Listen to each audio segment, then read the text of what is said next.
চুঁচুড়ার রাজনীতিতে এখন সবচেয়ে বড় প্রশ্ন একটাই, অসিত মজুমদার আসলে কোন দলে?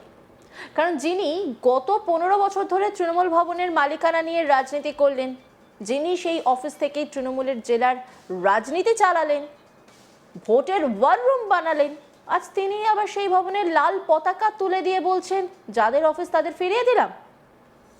অসিত মজুমদার ঠিক কি বলেছেন শুরু থেকে সেটা শুনি। আমি এই অফিসটা আমাদের কর্মী দেবাশিস মুখার্জি তার কাছ থেকে আমি নিয়েছিলাম এবং এর ইলেকট্রিক বিল ফিল দেখবেন। আমি শিবাজিকে অনুরোধ করব ওটা স্যান্ডার করে ওদের নামে করে নিতে। সব দেবাশিস মুখার্জির কাছ থেকেই আমি নিয়েছিলাম এবং এটা সিআইটিউর অফিস ছিল, এটা আমার জানা ছিল না। আমি 19-এ হারার পর রত্নাদে নাগ এই অফিস বিজেপির কর্মীরা দখল করতে এসেছিল এবং আমি সেটা রুখেছিলাম। আমি যখন পরে এবার জানতে পারলাম যে এটা সিআইটিউর অফিস ছিল কোনো সাংবাদিকের কাছ থেকে, আমি তারপরেই সিদ্ধান্ত নিই, আমি নর্থ বেঙ্গলে ছিলাম, যে অফিস আমি সিআইটিউকেই দেব। এবং আমি আইসিকে ফোন করে বলি, কিন্তু আমার কাছে লালটু বা শিবাজি কেউ কখনো অনুরোধ করেনি, সিপিএম পার্টি থেকেও কখনো আমাকে অনুরোধ করা হয়নি। আমি নিজেই শিবাজিকে ফোন করি এবং আমি সিদ্ধান্ত নিই ওদের অফিস ওদেরকে ফিরিয়ে দেবো। যদিও এটা পিডাব্লিউডির জমিটা কারো ব্যক্তিগত মালিকানা নয়, পিডাব্লিউডির, তবুও আমার নৈতিক দায়িত্ব যে ওদের যেহেতু ছিল, যদিও সব বিল্ডিংটাই আমার করা, মানে দেবাশিস মুখার্জির করা, তবুও আমি ওদের হাতে চাবি তুলে দিলাম। আমি বিশ্বাস করি গণতান্ত্রিক পদ্ধতির মাধ্যমে সারা ভারতবর্ষের সমস্ত দলের স্বাধীনভাবে কাজ করার অধিকার থাকা দরকার। রাজনীতির ভাষায় একে বলে আদর্শ নয়, সুবিধাবাদ। আর চুঁচুড়ায় মানুষ এখন সেটাই বলছে। তৃণমূল যখন ক্ষমতায় ছিল তখন সবুজ পতাকা, তৃণমূল হারতেই আবার লাল পতাকা। সবচেয়ে বড় আইরনি হলো এই অফিসটাই একসময় সিট উঠছিল। 2011 সালে পালা বদলের পর সিপিএম এর শ্রমিক সংগঠন সিটুর অফিস দখল করে সেটাকে তৃণমূল ভবন বানানো হয়েছিল। আর সেই দখলদারি রাজনীতির অন্যতম মুখ ছিলেন অসিত মজুমদার। 15 বছর ধরে তিনি সেই অফিস ব্যবহার করেছেন। জেলা তৃণমূলের মিটিং হয়েছে সেখানে, রাজনৈতিক পরিকল্পনা হয়েছে সেখানে, এসআইআর পর্বে ওয়ার রুম পর্যন্ত তৈরি হয়েছিল ওই ভবনে। অর্থাৎ যখন ক্ষমতার দাপট ছিল তখন অফিসটা ছিল তৃণমূলের গর্ব, কিন্তু ক্ষমতা যেতেই হঠাৎ মনে পড়ে গেল যে এটা তো আসলে সিটুর অফিস। এই ঘটনায় আসলে অসিত মজুমদারের রাজনৈতিক চরিত্রকে প্রশ্নের মুখে দাঁড় করিয়ে দিল। যে মানুষটা গত 15 বছর ধরে একবারও বলেননি অফিস ফিরিয়ে দেওয়া উচিত, তিনি ভোটে হারার পর আচমকা মানবতার গণতন্ত্রের কথা বলতে শুরু করলেন। প্রশ্ন উঠছে, এতদিন তাহলে সেই নীতিবোধ কোথায় ছিল? অসিত মজুমদার কি বলছেন শুনুন। আমি শিবাজির সাথে কথা বলেছি, ওকে সিআইটিউ এর নেতা, এবং ফেরত দিলাম।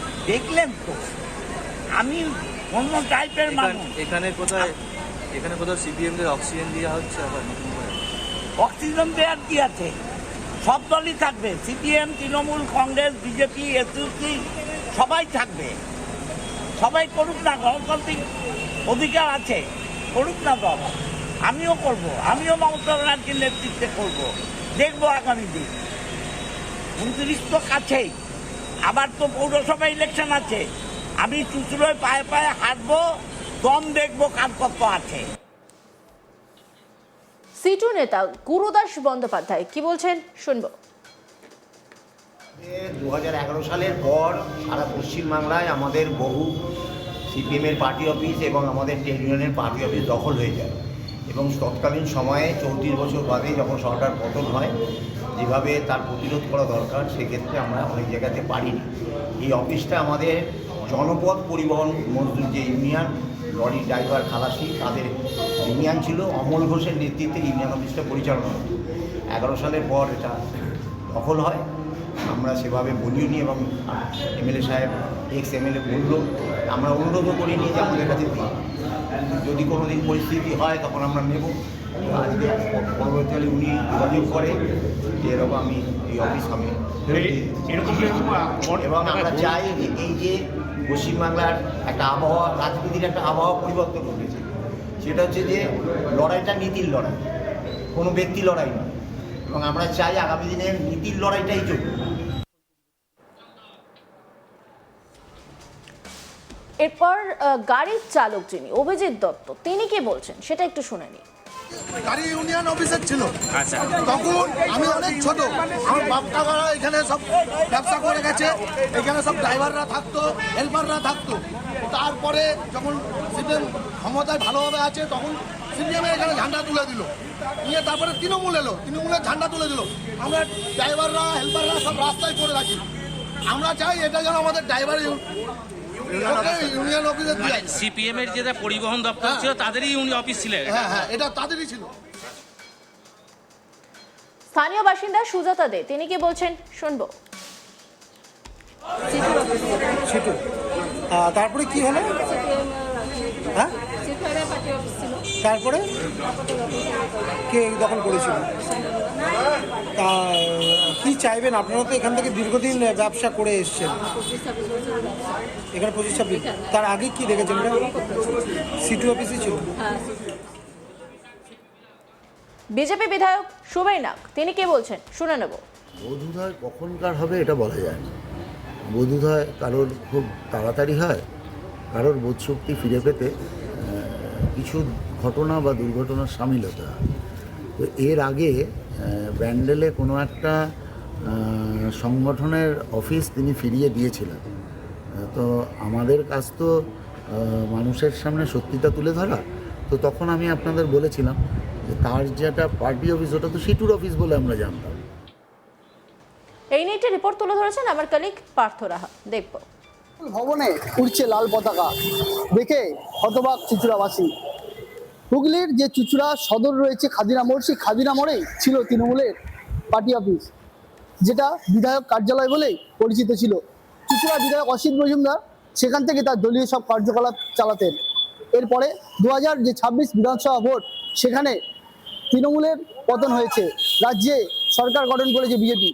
এরপরে দেখা যাচ্ছে রাজ্যের বিভিন্ন জায়গায় যে সমস্ত পার্টি অফিসগুলো 2011 সালে ক্ষমতায় আসার পর তৃণমূল কংগ্রেস দখল করেছিলেন, সেই সব পুরনো পার্টি অফিস উদ্ধার করে আবার যাদের পার্টি অফিস ছিল সেই সমস্ত সংগঠনকে ফিরিয়ে দিতে। চুঁচুড়াতেও দেখা গেল সেই ছবি। চুঁচুড়া খাদিনা মোড়ের বিধায়ক অসিত মজুমদারের যে পার্টি অফিস ছিল, তিনি যখন বিধায়ক ছিলেন তখনকার সময় যে পার্টি অফিসে বসে তিনি কার্যকলাপ চালাতেন, সেই পার্টি অফিসই বর্তমানে সিটুর হাতে তুলে দিলেন প্রাক্তন বিধায়ক অসিত মজুমদার। তিনি জানাচ্ছেন যে এই অফিস আগে সিটুর ছিল, তাই সিটুকে তুলে দেওয়া হলো। এরকম যে সমস্ত অফিস 2011 সালে তৃণমূল কংগ্রেস দখল করেছিল সমস্ত অফিসই ফিরিয়ে দেওয়া হবে, এমনটাই বলছেন প্রাক্তন বিধায়ক। সিটুর তরফ থেকে অবশ্য জানানো হয়েছে যে 2011-র আগে এই অফিসে কিন্তু তাদের দলীয় কার্যকলাপ চলতো, অর্থাৎ সিটুর যে কর্মী সমর্থকরা তারা এই অফিস চালাতেন, এই অফিসে বসতেন। কিন্তু 2011 সালে রাজ্যে বাম দুর্গের পতন হয়। সেই বামের পতনের পর রাজ্যে তৃণমূল কংগ্রেস সরকার প্রতিষ্ঠা করে। এরপরে কিন্তু একের পর এক বাম যে কর্মী সমর্থকদের পার্টি অফিস ছিল সেগুলো কিন্তু দখল করে নিয়েছিল তৃণমূল কংগ্রেস। এবার রাজ্যে ফের পালাবদল ঘটেছে। দীর্ঘ 15 বছর পর রাজ্যে বিজেপি সরকার গঠন করেছে। এরপরে কিন্তু যে সমস্ত সিটুর পার্টি অফিস বা সিপিএম এর সংগঠনের যে পার্টি অফিসগুলো ছিল সেগুলো যেগুলো দখল করে নিয়েছিল তৃণমূল কংগ্রেস, সেগুলো আবার তাদের ফিরিয়ে দেখা যাচ্ছে। অবশ্য বিজেপির দাবি বিনাশকালে বুদ্ধোদয়, অর্থাৎ যে তৃণমূল সরকার পতন হয়েছে তারা বুঝতে পেরেছে তাদের ভুল, তাই মানুষ তাদেরকে সরিয়ে ফেলেছে। এরপরই কিন্তু সাধারণ মানুষ যেটা জানাচ্ছেন যে সমস্ত পার্টি অফিসগুলো এর আগে সিপিএম এর বা কংগ্রেসের বা অন্যান্য রাজনৈতিক দলের ছিল, যা 2011 সালের পর তৃণমূল কংগ্রেস ক্ষমতায় আসার পর দখল করে নেওয়া হয়েছিল জোর করে, সেই সমস্ত পার্টি অফিস সমস্ত ফেরত দিয়ে দেওয়া হয়েছে পুরনো সেই সংগঠনগুলিকে। অন্যান্য খবরের আপডেটের জন্য অবশ্যই নজর রাখুন আজ তাক বাংলার ইউটিউব স্ট্রিমিংয়ে। লাইক, কমেন্ট, শেয়ার এবং সাবস্ক্রাইব করতে ভুলবেন না।